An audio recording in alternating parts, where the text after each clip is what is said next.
The Watcher has been airing on Netflix, and the series follows the Brannick family as they move into their dream home at 657 Boulevard. The series is based on the terrifying events the Broaddus family faced when they first bought their home. True crime expertise Littrick Ware sat down with This Morning presenters Holly Willoughby and Philip Schofield to discuss the show and the real-life case. There were 4 letters in real life. The Netflix series discloses what some of the sinister letters said as the Watcher made it clear they were stalking the house for many years. Isla explained, "The truth is that there were 4 letters that were sent to the family. The first was received only 2 days after the closing of the house. The first letter read, 657 Boulevard has been the subject of my family for decades now, and as it approaches its 110th birthday, I have been put in charge of watching and waiting for its second coming. My grandfather watched the house in the 1920s and my father watched in the 1960s. It is now my time. Do you know the history of the house? Do you know what lies within the walls of 657 Boulevard?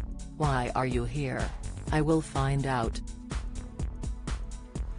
The whole family never moved into the house in the series. The letters do not start arriving until after the Brannicks and their 2 children have moved in. They are sitting around the dining table as Ellie, played by Isabel Gravitt, reads the first letter aloud and her parents instantly feel uncomfortable. Isla said, "There were renovations, but the father did actually move in for a time because they had the alarm going off." In the series, the renovations are taking place after the family move in, yet in real life, only Derek Broaddus stayed there. No one actually turned up inside the house throughout the Netflix series. Various characters turn up inside 657 Boulevard uninvited, particularly Jasper Winslow, Terry Kinney. In one iconic scene, he hides in the dumbwaiter and scares the youngest Brannick sibling, and is dragged out by Dean, Bobby Cannavale.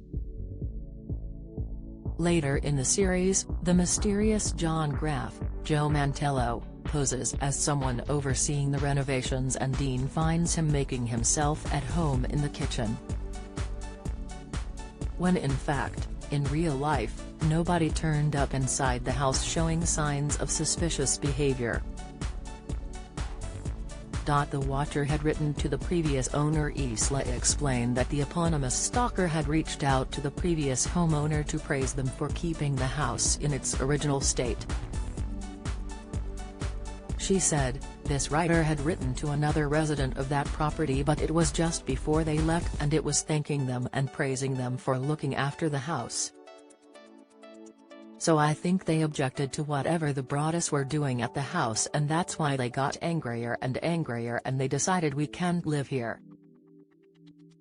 They were going to sell it, and there was another, even more aggressive and quite scary, letter." The police were not as actively involved in the series. The Brannicks are quick to go to the police and demand action is taken to protect their family. An inspector agrees to send patrol cars out, almost hourly, to check for suspicious activity, and several investigations were carried out. However, in real life, Isla said the police weren't really getting involved, which is one of the reasons why the Broaddus family decided to hire a private investigator. Sadly, their hard work did not amount to anything, as the real identity of the Watcher was never discovered. The Watcher is on Netflix now,